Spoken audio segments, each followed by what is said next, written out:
तो नमस्कार दोस्तों। तो इस वीडियो में हम लोग ये सीखने वाले हैं कि किसी जावा एंड्रॉयड ऐप में हमें फाइंड व्यू बाय आईडी को कैसे यूज़ करना है।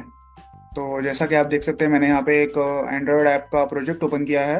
पहले फाइल स्ट्रक्चर देख लेते हैं। यहाँ पे हमारे पास एक मेन एक्टिविटी है और यहाँ पे उसका यूआई है activity underscore main dot XML file. ठीक है, तो सबसे पहले यूआई देख लेते हैं कि क्या है। यूआई में हमारे पास सिंपली एक टेक्स्ट व्यू है। इस टेक्स्ट व्यू को अगर मैं क्लिक करूं तो यहाँ पे उसका आईडी लिखा हुआ है जो कि है टेक्स्ट व्यू। और जो टेक्स्ट है वो भी टेक्स्ट व्यू ही लिखा हुआ है, कुछ स्पेशल नहीं है। अगर आप चाहें तो मैं इसका कोड भी दिखा देता हूँ आपको। पहले यहाँ पे एक कंस्ट्रेंट लेआउट है और उसके अंदर एक टेक्स्ट व्यू बना हुआ है। टेक्स्ट व्यू का जो आईडी है ये बहुत इंपॉर्टेंट है, इसको हम लोग यूज़ करने वाले हैं। इस वीडियो का टॉपिक ही यही है, फाइंड व्यू बाय आईडी। तो ये जो आईडी है ये बहुत इंपॉर्टेंट है इस वीडियो में। ठीक है, तो यहाँ पे टेक्स्ट लिखा हुआ है, वो भी टेक्स्ट लिखा हुआ है। अगर आप चाहें तो कुछ भी एबीसीडी जो आप चाहें लिख सकते हैं। और टेक्स्ट साइज मैंने 32 रखी है, बाकी कुछ स्पेशल है नहीं। तो अब हम चलते हैं जावा फाइल की तरफ, मेन एक्टिविटी की तरफ। मेन एक्टिविटी में सबसे पहले हमारे पास ये है हमारे इंपोर्ट्स। ये है हमारी मेन एक्टिविटी। यहाँ पे मैंने टेक्स्ट व्यू का एक इंस्टेंस लिया है। यहाँ पे टेक्स्ट व्यू क्लास है और ये टेक्स्ट व्यू का इंस्टेंस है, एक ऑब्जेक्ट है। ठीक है, तो सबसे पहले हम आते हैं ऑन क्रिएट फंक्शन में। ऑन क्रिएट फंक्शन में हम सबसे पहले चीज़ ये करते हैं कि हम हमारा यूआई जो है वो सेट करते हैं। कैसे सेट करेंगे? Set content view function call करेंगे और उसके अंदर ये जो हमारी एक्सएमएल फाइल है activity underscore main dot XML file, उसको सेट करेंगे। ठीक है, तो हमारा यूआई सेट हो गया।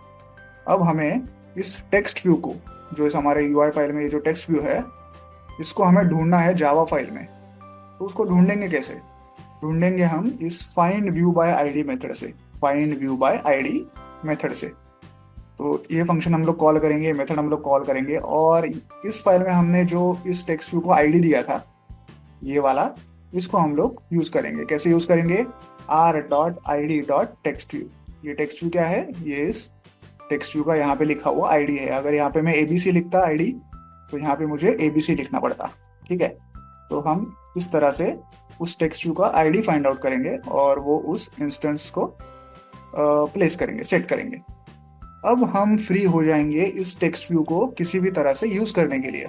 अगर हम लोग ये स्टेप ना लिखते और सीधा इस टेक्स्ट व्यू के ऊपर कोई भी ऑपरेशन करने जाते, जैसे कि उसका साइज चेंज करना, उसका टेक्स्ट चेंज करना, उसका बैकग्राउंड कलर चेंज करना, ऐसा कुछ भी ऑपरेशन हम लोग करने जाते बिना ये स्टेप फॉलो किए, तो हमें नल पॉइंटर एक्सेप्शन आ जाता। क्यों? क्योंकि हमारे जावा फाइल को पता ही नहीं है कि ये टेक्स्ट व्यू है क्या, जब तक हम लोग उसको इस तरह से फाइंड आउट नहीं कर लेते using find view by ID function.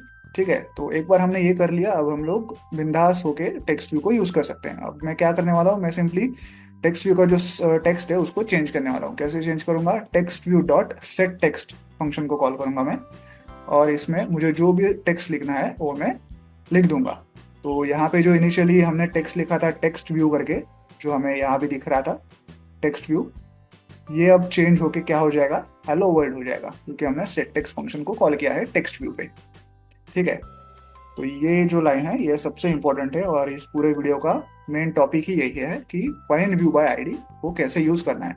अगर मेरे यूआई में टेक्स्ट व्यू के अलावा कोई बटन होता, इमेज व्यू होता, रिसाइकलर व्यू होता, जितने भी यूआई कंपोनेंट्स मेरे यूआई में है, टूल बार हो गया, जो भी है, उन सबको अगर मुझे इस जावा फाइल में यूज करना है तो मुझे इसी तरह पहले उनको डिक्लेयर करना पड़ेगा और फिर find view by ID function का यूज करके उनको पहले ऐसे सेट करना पड़ेगा। उसके बाद ही मैं उनके ऊपर इस तरह से किसी ऑपरेशन करने के लिए रेडी रहूंगा। अदरवाइज अगर मैं ये स्टेप नहीं लिखता तो मुझे नल पॉइंटर एक्सेप्शन आ जाएगा। आई होप आपको समझ में आ गया होगा। अब हम लोग इस ऐप को रन करके देखते हैं कि क्या ये ठीक से रन हो रहा है या नहीं। तो चलिए इस ऐप को रन करते हैं। तो जैसा कि आप देख सकते हैं, हमारा ऐप रन हो चुका है और स्क्रीन के बीचों बीच जो हमारा टेक्स्ट व्यू था, जिसमें इनिशियली टेक्स्ट व्यू ऐसे टेक्स्ट लिखा हुआ था, वो अब मॉडिफाई होके हेलो वर्ल्ड हो गया है। क्यों हो गया है? क्योंकि हमने सबसे पहले टेक्स्ट व्यू को find view by ID method से फाइंड आउट किया और उसके बाद उसको एक्सेस किया सेट टेक्स्ट मेथड का यूज करके, और उसमें हमने टेक्स्ट को मॉडिफाई किया हेलो वर्ल्ड।